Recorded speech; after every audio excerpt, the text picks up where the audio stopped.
Hi, this is Jaya. In this video, we shall see the summary of Death of a Salesman by Arthur Miller. This is a two-act tragedy told through a montage of memories, dreams, and arguments of the protagonist Willie Loman, a traveling salesman who is despondent with his life and appears to be slipping into senility. It won the 1949 Pulitzer Prize for Drama and Tony Award for Best Play. The play takes place in 1949. The setting is the Loman home in Brooklyn, located amidst a typical row of urban apartment buildings. Willie Loman suddenly returns home exhausted after a failed business trip to Boston.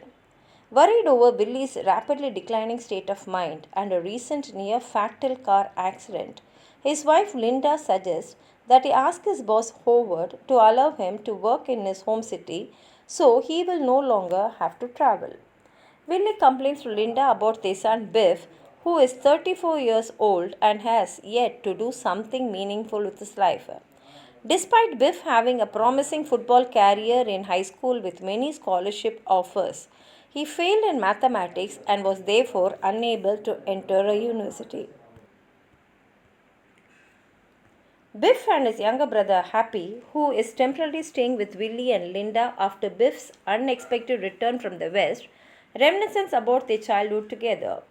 They discuss their father's mental degeneration, which they have witnessed in the form of his constant indecisiveness and daydreaming about the boys' high school years. Eventually, Willie walks in, angry that the two boys have never amounted to anything. In an effort to pacify their father, Biff and Happy tell him that Biff plans to make an ambitious business proposition the next day. The next day, Willie goes to Howard's office for a job in town, while Biff goes to make a business proposition. But they both fail. Howard refuses to give Willie a New York job despite his desperate pleas. Willie then loses his temper and ends up getting fired when Howard tells him that he needs a long rest and is no longer allowed to represent the Wagner Company.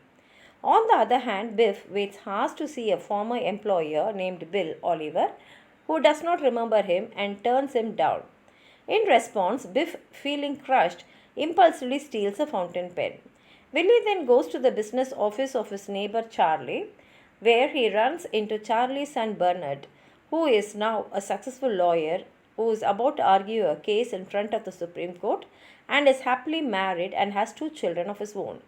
Bernard tells him that Biff originally wanted to go to summer school to make up for failing maths, but something happened in Boston when Biff went to visit his father that changed his mind. Charlie then offers Willie a stable do-nothing job, but Willie vehemently refuses despite losing the job. Charlie, who feels insulted, reluctantly gives the now unemployed Willie money to pay off his life insurance premium, and Willie shocks Charlie by remarking that ultimately a man is worth more dead than alive. Happy, Biff, and Willie meet for dinner at a restaurant, but Willie refuses to hear the bad news from Biff. Happy tries to coax Biff to lie to their father. He tries to tell him what happened as Willie gets angry and slips into a flashback of what seemed happened in Boston the day Biff came to see him. Biff had come to Boston to ask Willie to convince his teacher to curb his failing math grade so he could graduate. However, Willie was in the middle of an extramarital affair with a receptionist named Miss Francis when Biff arrived unexpectedly and saw the half-dressed woman with him. Biff did not accept his father's cover-up story for her presence and angrily dismissed him as a liar and fake before storming out. From that moment, Biff's views of his father changed and set him adrift. Biff leaves the restaurant in frustration, followed by Happy, flanked by a pair of attractive women named Miss Forsyth and Letta, leaving a confused and devastated Willie behind. When they later return home, Linda berates them for abandoning their father, while Willie remains outside talking to himself. Biff tries to reconcile with Willie, but the discussion quickly escalates into emotional conflict.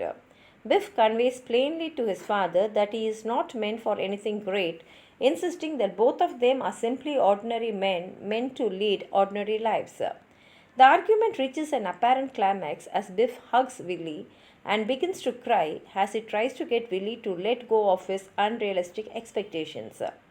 Rather than listen to what Biff actually says, Willie appears to believe his son has forgiven him and will follow in his footsteps, and after Linda goes upstairs to bed, lapses one final time into a hallucination, thinking he is talking to his long dead wealthy brother Ben.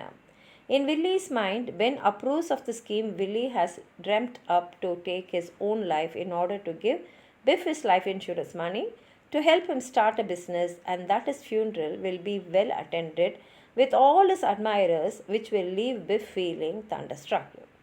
Willie then promptly exits the house, and Biff and Linda cry out in despair as the sound of Willie's car blazes up and fades out. The car crashes and Willie instantly dies. The final scene takes place in Willie's funeral. Linda and Happy stand in surprise after Willie's funeral is sparsely attended only by his family, Charlie and Bernard. Biff upholds his belief that he is no longer interested in becoming a businessman like his father. Happy, on the other hand, chooses to follow in his father's footsteps. Linda, who is liberated from her financial burdens, begins to sob, repeating, "We are free." All exit, and the curtain falls, and here ends the play. If you have anything more to add on to what I've said, please write it in the comment box, like the video, share it with your friends, and if you have not subscribed my channel, please subscribe and support. Thank you.